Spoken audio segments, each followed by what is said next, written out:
大家好，欢迎来到我的频道塔罗的低语，我是 Nico 啊。那我们今天要占卜的课题是关于你们的焦虑，关于你们焦虑的事情，接下来会有一个怎样的发展？塔罗牌和神谕卡给到你们的指引又是什么？那在我们面前呢有3组牌，从左到右分别是第一组牌、第2组牌、第3组牌。大家可以根据自己的直觉选择和你们连接最紧密的一组牌。稍后的话我会做出一个解读。那么大家在选牌的过程当中，可以在弹幕上打出领取好运来领取你们的专属好运。好，那我们现在可以开始选牌了。大家好，欢迎来到第一组牌。首先呢，第一组牌这张吊人牌，你们的焦虑呢来自于你们现在被束缚住了，你们现在可能不能够敞开手脚的去做一些事情，你们会感觉自己空有想法，但是在原地踏步。因为客观条件不允许你们行动，有很多的限制。但是呢，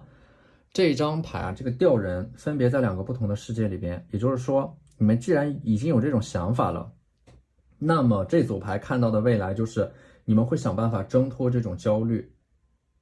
挣脱这种束缚和限制。然后呢，你们会在接下来完成一个人生当中很关键的蜕变，从一个世界进入到另一个世界当中。其实有的时候你们会发现，当你们已经意识到某个问题的时候，这个问题它已经被解决了一半了。这张牌也暗示着你们的焦虑来自于和另一个人的关系，你们和另一个人有着这种现实层面的阻碍而不能在一起，所以说你们会发现你们绝大部分的烦恼和焦虑都会来自于人际关系。第2张牌宝剑七，插在地上的3把宝剑，代表的是你们内心当中有一些心事没有了却，而且呢，这3件事情只有你们自己知道，他们很隐蔽，渐渐成为了你们的一种心结，困扰着你们，让你们越来越焦虑。而这张牌的下半部分呢，就是你们会把这3把插在地上的宝剑，或者说插在你们内心当中的这3把宝剑拔出来，你们会了却，你们会亲自的了却你们内心当中的这个心结。之前的话，你们可能都是一个人扛着一些心事在往前走，但是呢，有的时候可能你们把这样的一个心事说出来以后，它会能够让你们更快的打开这种心结。所以说，在这3把宝剑上的这只手，有可能是你们自己把这3把宝剑拔出来，也有可能是有一个人会帮助你们解开你们内心当中的心结。这张星币5呢，它其实是你们有一点逃避的心态吧，就是没有办法坦然的面对自己过去所犯过的错误，把自己困在了某个地方，用来惩罚自己，这样你们会变得越来越焦虑。你们现在需要的是坦然面对过去的这些对错，然后原谅自己，才能够缓解你们内心当中的这种焦虑啊。你们的焦虑可能也来自于你们的想法没有得到执行，有的事情你们想做，但是又害怕结果不好，所以说你们可能有的时候会在还没有开始行动之前就阻止自己，这也是你们产生焦虑的一部分原因啊。但是呢，你们现在呢，试着什么都不要想，立刻去做，做的时候肯定会遇到问题，但是真正把我们困住的不是那些问题，因为回想你们的过去，你们曾经遇到过多少问题，但是你们不都是一点点的把那些问题解决和克服了吗？所以说这次也不例外。所以说阻止你们的其实不是那个你们所担心的阻碍，也不是那些问题，而是你们的恐惧，源自于你们对于不确定性的恐惧。第4张牌皇帝牌，皇帝呢，在有一些事情上面可能暂时出现了阻塞和卡顿，皇帝就代表的是在接下来会有一个男性贵人出现，可能是你们在做某件事情的过程当中会遇到一些人，也可能是你们会主动的去寻求帮助，而找到的这个男性贵人，可能是他来主动找到你们的，也有可能是你们主动的去寻求某个人的帮助，但是他会给到你们一些资源一些非常有用的建议。皇帝他是一个领袖，他能够一眼看到事物和问题的本质，所以说有的时候你们要解决令你们感到焦虑的事情，你们要站在巨人的肩膀上，不要总是想着靠一己之力去解决那些很棘手的问题。那么我们抽到的这张女皇牌呢，它自身就有一种非常丰盛和富足的特质，也就是说你们在做一些事情的过程当中，可能有的时候你们在做的过程当中，那个问题的答案就会显化出来，或者说有一些人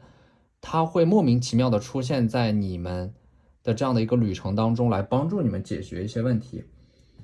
所以说最难的那个阶段呢，其实女皇的这种特质啊，越到你们人生的后半段体现的就越明显。就是最难的是一开始的那个阶段，就是当你们能够说服自己踏出第一步，踏出改变的第一步的时候，后面会比你们想象的要顺利的多。那么第6张牌呢，女祭司，现在的你们要冷静下来，重新找回自己的节奏和秩序。你们的焦虑源自于你们可能现在不在状态上面，或者说你们没有热情，整个人的灵魂是麻木的，处于一种被抽干的状态，这就会导致你们感觉自己像行尸走肉一样，每天重复着同样的事情，同样的工作。女祭司的话，其实你们有着一个非常细腻且丰富的内心世界，但是这个时候呢，你们可能因为每天都沉浸在这种无穷无尽的工作里边，让你们没有办法去感受自己内心当中的那个指引。所以说有的时候要给自己的生活按下一个暂停键，不要向外张望，向内收拾，深度的收拾和整理自己的内心，找到你们一开始的那个初心和渴望。也就是说，你们要专门的花一段时间去告诉自己，什么都不要做，而是专注于活在当下。也不是什么都不做吧，就是说什么都不要去想，专注的活在当下，找到当下的使命和意义。这个时候你们才能够再一次的扬帆起航。你们会发现，当你们重新找回自己的秩序和节奏的时候，你们接下来做的事情都会产生事半功倍的效果。你们在深夜的时候非常适合思考，而且呢，你们在深夜的时候其实是一个非常合适的时间段去调整自己的状态和节奏。你们要告诉自己啊，在每一个时刻，我们都可以主动的去选择我们接下来要体验怎样的人生，不要去被动的接纳，而要去主动的思考，主动的去做出改变。人生的主导权是掌握在我们自己的手上的。这张权杖骑士呢，你们接下来的话会得到一个好消息啊，这个好消息呢是能够推动你们内心当中焦虑的那个事情的发展的。或者说当你们开始调整自己的方向，做出一些改变的时候，你们自然而然就会得到一些好消息。那些消息就好像是早就已经为你们准备好了，只要你们能够调整和改变自己的思路和策略，他们立刻就会显化出来。第8张牌呢是魔术师，你们会接下来坚定的往前走啊，会有一个新的节点，新的运势会显化出来。你们可能一直都在焦虑自己的未来，因为你们想变成一个更好的自己，但是你们现在需要的是大量的学习。那个从量变到质变的时间点它还没有出现，但是不代表你们当下的努力是没有意义的。就像种子在破土发芽之前，你们是看不到它的成长的。我们有的时候往往会高估2到3个月的发展，但是会低估未来2到3年之内的发展。你们要让自己沉下心来啊，去做一些事情，能够让你们自身逐渐的发生一种由内而外的蜕变。那么我们抽到的这张天使神谕卡呢，第1张牌 A time to give rather than take， 就是说这张牌告诉你们现在可能还没有到那个收获的时间节点上面，所以说你们现在还处于一种厚积薄发的，就是在积累自己的优势，但是这种优势它没有积累到一定点的时候，它不会显化出来。所以说你们现在要做的就是踏踏实实的做好你们现在手上的事情，一点点的往前走，每一天都在一点点的改善和变好。而第2张牌呢是 A new start is coming， 一个新的未来，新的开始正在显化。这种新的未来呢，对你们来说呢，它其实会给你们带来一些新的生命能量啊，会有一些新的人、新的事出现。当你们能够勇敢告别过去的时候，宇宙就会奖励你们一个新的开始。而第3张牌呢 Hold your vision， 你们需要去让自己保留你们的这样的一个信仰啊，不要因为暂时的这些阻力呢就轻易的妥协，也不要轻易的退而求其次啊，因为那样会让你们容易滋生那些放弃和摆烂的这样的一个心理预期。保持你们的信仰，坚定你们的想法，因为这张 A new start is coming 它已经告诉你们了，其实你们马上就要开启一个全新的篇章了，你们的心正在强烈的跳动着，关于那个未来，你们隐约的能够感觉到他们是光明的。所以说你们的坚持会让你们成为奇迹本身，因为奇迹它只会降临在那些身怀希望和信仰的人身上。那么我们抽到了最后一张牌啊，满月在处女座啊，这个 You are good enough。你们其实比你们想象的要更优秀啊。这张牌呢，它其实不仅仅是一种鼓励啊，而是一种非常客观的评价。你们对自己的要求太高了，所以说会让你们达不到自己的那个要求，就会容易自我怀疑，产生大量的焦虑。但是在你们人生的跑道上面，其实只有你们自己。不可否认的一点就是你们正在变得越来越好。只不过呢，你们会感觉到前方有很强的阻力，这恰恰说明你们的人生是在走上坡路的，因为走下坡路的时候才会一帆风顺，特别的轻松。所以说你们的这种阻力越大，就说明你们的这种未来成长的潜力也就越大。你们要相信啊，你们暂时还没有到那个时间节点上面，也就是说，你们有的时候，你们的人生剧本呢，它是你们会花大把的时间去迷茫，但是呢，会用几个瞬间来成长。所以说，你们过去所走过的每一步路都会成为滋养你们成长的土壤。人生没有白走的路啊，每一步路都是必经之路。所有的这种经验呢，它都曾经被平凡所历练。所以说，不要觉得你们现在做的事情是没有意义的，去把那些简单的事情重复做的事情认真做，你们会得到你们想要的一切的。只要你们足够渴望，整个宇宙都会来帮助你们。好，那这就是我们这期视频的全部内容了，非常感谢大家的收看。如果你觉得我的视频对你们有帮助的话，可以在我的视频下方留言点赞，或者你们的支持就是我最大的动力。那我们下期视频再见，拜拜。大家好，欢迎来到第二组牌。那么第二组牌的话，我们抽到第一张牌 Six of Pentacles 啊，星币6。你们现在的焦虑呢，其实有一个很直接的原因，就是你们现在手上的资源不够，你们想做更多的事情，想做更大的事情，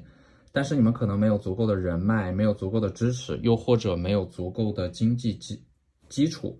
所以说这一组牌的话，你们可能是有着很强的这种金钱焦虑的，或者说资源焦虑。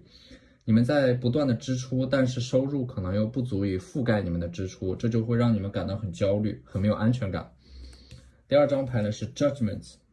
你们的焦虑呢，同时也来自于你们身边的声音，很容易让你们因为外界的这个评价而动摇。你们的自我认知和这种价值呢，很容易会被周围的声音所瓦解，产生深深的不自信和焦虑。但是我们终其一生就是要摆脱周围人对我们的期待，找到我们真正的自我。也就是说，彻底解决你们的焦虑，需要你们去完全的脱离这个社会的评价体系，因为这个社会的评价体系和你们自己的节奏是不匹配的。你们在自己的命运的时区当中，你们有自己的规划，也就是说，这张牌是在告诉你们，你们的焦虑可能你们会被要求去按照一个标准的答案去生活，或者说用一个标准的模板来过完自己的一生。但是人生没有什么标准答案，从来没有什么是必须经历的和必须要完成的。早起或者说晚起，工作或者说学习，结婚或者独身，你们想怎么选都可以。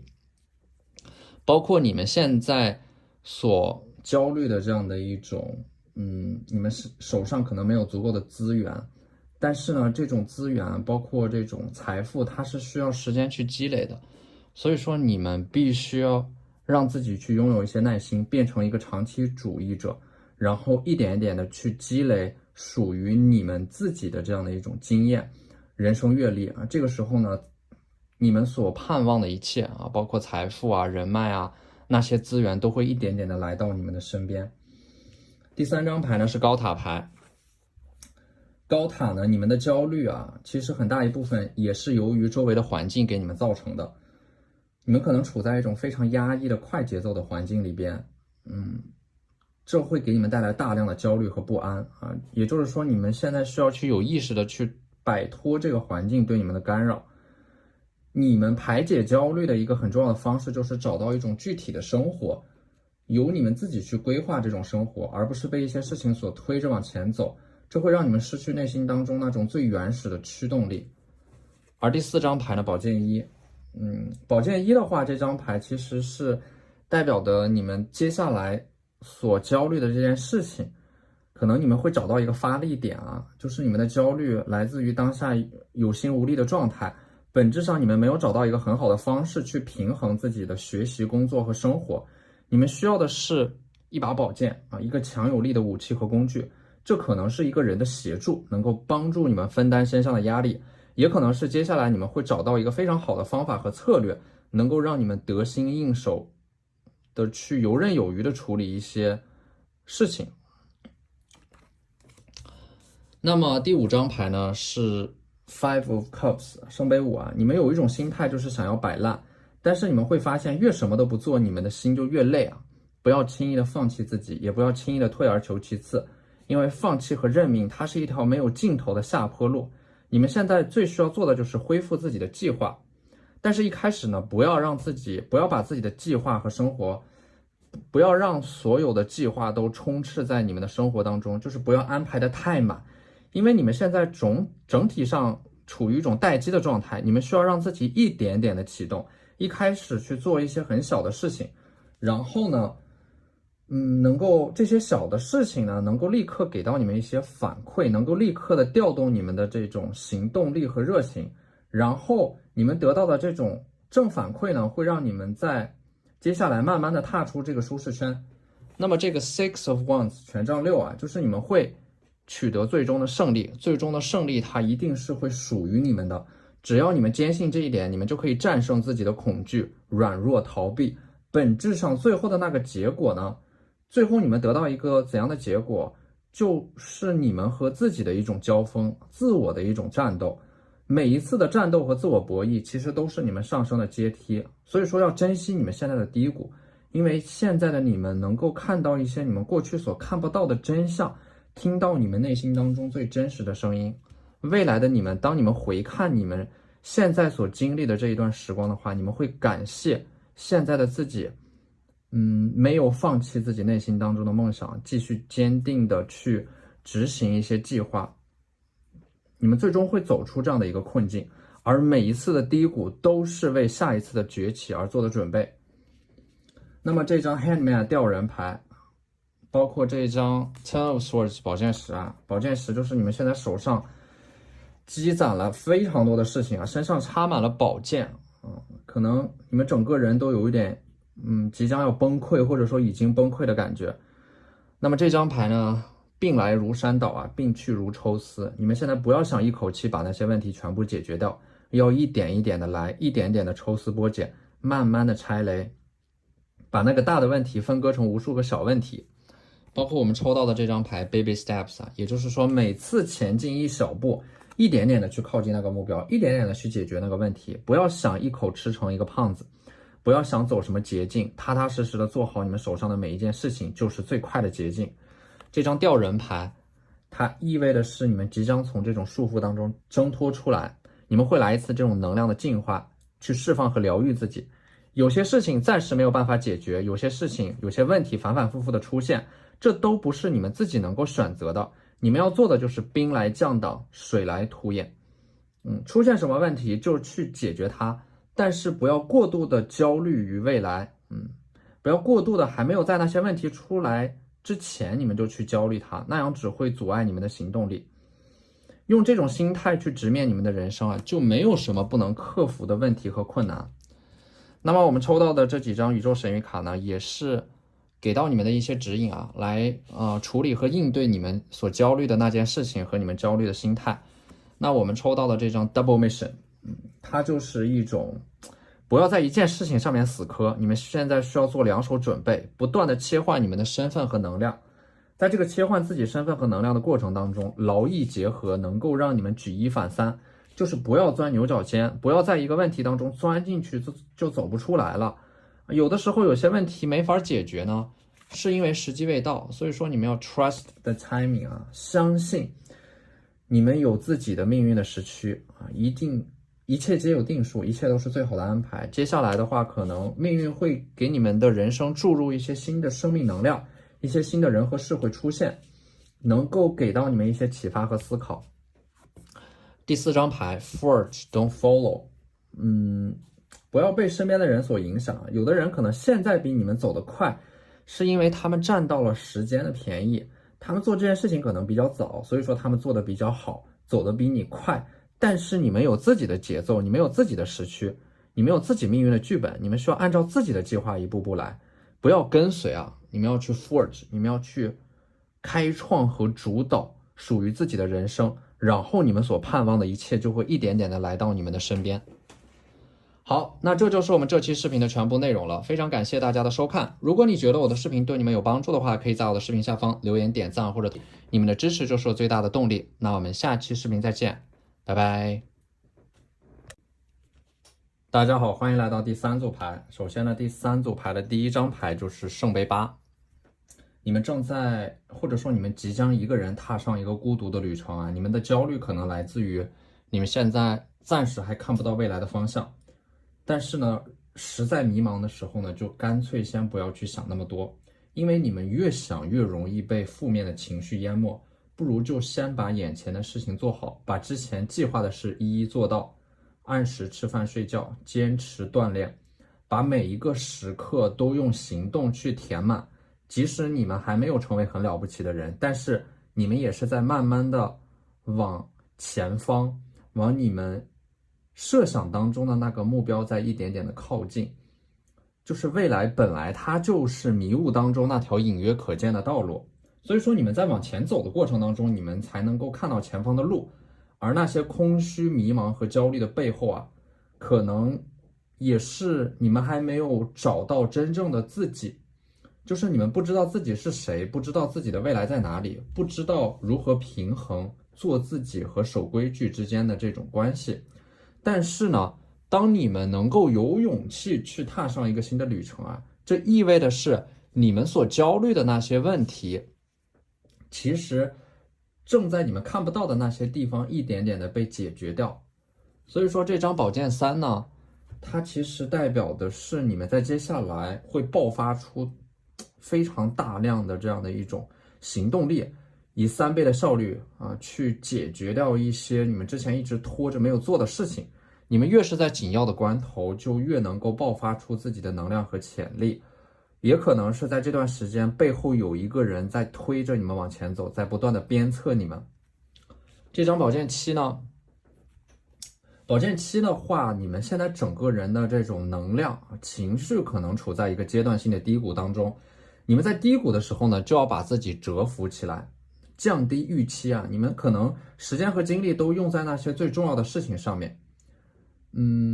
然后呢，伺机而动啊，不要让自己彻底的停下来。但是你们可以悄悄的努力，你们要掌握好自己的节奏啊。那该前进的时候就要一往无前，但是在低谷期，你们也要保存自己的力量。等到时机合适的时候再全力以赴。你们现在的焦虑啊，其实就源自于你们的想法太大了，有一点不够具体啊，太宏观了。就是你们现在想要解决那些可能别人需要花一生的时间才能够解决的问题，那这注定是非常有挑战的。这个时候呢，你们很容易会陷入到自我怀疑当中。其实不是你们能力不行，而是你们的想法、你们的要求太高了。这张太阳牌。太阳的话，你们可能有一些事情啊，你们在寻求一种很巧妙的方法去解决它，想要走一些捷径。但是呢，太阳它更像是一种大力出奇迹啊，就是你们有的事情就必须你们硬着头皮去解决它，硬着头皮往前走。只要你们能够熬过来，你们就已经是赢家了。所以说，你们现在应该把自己最大的力量、最多的思考、最重要的时间都放在那些最重要的事情上面。你们越是专注，那么生命就越会为你们呈现出、显化出一些意想不到的奇迹和帮助。所以说这张星币8呢，代表的是接下来可能会有一个老师给你们言传身教啊，给到你们帮助，能够缓解你们的焦虑啊。也可能是你们会主动的去求助一个长者，听听他们作为一个过来人的意见，能够给到你们一些新的启发。而这张正义牌呢，它其实代表的是你们在接下来可能会有一个合作，签订一个契约。这个合作或者说契约能够让你们内心当中的那块大石头落地，这意味的是新的篇章即将打开。包括这张权杖骑士也是，只要你们的心是往前走的，你们总是能够看到光的，前方就有一束光，那是一个黑夜啊。你们在经历了这样的一种灵魂的暗夜之后，你们会看到来到一个出口，你们已经进入到了一个事情发展的最后阶段了。这张牌呢，会给我一种熬出头的感觉，你们即将获得新的光明和希望，而迟早有一天，你们会笑着讲述那些令你们悲伤的瞬间和你们正在经历的那段难以想象的孤独的旅程啊！因为一切都会过去，一切也都会到来。在未来的世界当中，有你们所热爱的一切啊！所以说，一定要坚定的往前走，在往前走的过程当中，才能够看到新的希望啊！一定有一个出口在前方等着你们。这张宝剑五呢，它其实也是，一种纠纷吧啊，人际关系的纠纷。有一件事情得不到解决，可能是某个人啊，或者说有某个人和你们有直接或者说间接的矛盾啊，利益上的冲突。这张牌就代表的是接下来你们会达成一种和解啊，各自往后退一步，因为你们知道，如果再这样继续纠缠下去的话，很有可能会两败俱伤。那么这张牌呢 ，Unleash the Wild Within，你们需要去释放你们内在的野性啊。这组牌的话，可能对于你们内心当中焦虑的一些问题啊，用常规的方法是无法解决的，需要你们另辟蹊径，或者说释放你们天马行空的想象力。有的时候问题的解决可能往往来自于那个看似最不可能的方案。第二张牌勇士 Warrior， 你们的焦虑来自于你们真正的需求是被压制的，也就是说勇士代表的是你们需要去勇敢的面对你们内心当中那个最真实的渴望。每一种流动的情绪，包括你们的焦虑，它都有其正面的意义，你们必须要去深刻的剖析这种情绪，它的背后到底隐藏的是什么。只有当你们看到了在情绪背后的那些问题，并且着手把它们解决掉之后，你们才能够迎来新的人生。第三张牌 Set your sights higher， 尽量让自己看得更远一点啊，因为你们的焦虑来自于你们太过在意于眼前的得与失，但是忽略了那些真正重要的事情。那些真正重要的事情，它必须附着于时间之上，随着时间不断的积累，才能够看到正向的结果和反馈。这张牌呢，还有一个解读的角度，就是如果你们现在目前面临的问题太多，一定是某个根源出现了问题，从而导致各个环节它都出现了问题。所以说你们要跳出问题本身，从更高的维度去思考问题的根源在哪里，才能够把这些问题连根拔起。第四张牌，水元素带来的 Connect with your emotions， 去连接你们的情绪，观察你们的情绪。你们的情绪可以给你们带来创造力，可以给你们带来灵感。有的时候呢，它可能会以一种负面的方式呈现啊，可能会拖慢你们的脚步，降低你们的效率。这取决于情绪本身，它扮演的是一个怎样的角色。比如说，你们现在的焦虑可能来自于你们有很强的控制欲啊。一旦事情的发展不及预期的时候，你们整个人就会陷入到这种焦虑和迷茫当中。也就是说，你们其实是需要去尊重事物发展的客观规律，让事情按照它原本的轨迹去发展。你们只需要在关键的时刻去推它一把就可以了。焦虑呢，它有的时候也是一种觉醒的信号，因为有的时候焦虑它也是另一种形式的兴奋。你们越焦虑，你们就越兴奋，而焦虑本身它能够激发出你们的行动力。所以说焦虑呢，它不是一件坏事啊，这取决于你们怎么看待你们的焦虑。有的时候焦虑它就是一种兴奋剂啊，能够鞭策到你们。而缓解焦虑的方式呢，其实本质上只有一种，那就是按照自己的规定和计划的方式去行动，去真诚的行动啊。因为你们要相信命运，它一定是不会亏待你们的，不会辜负你们的。好，那这就是我们这期视频的全部内容了，非常感谢大家的收看。如果你觉得我的视频对你们有帮助的话，可以在我的视频下方留言点赞，或者你们的支持就是我最大的动力。那我们下期视频再见，拜拜。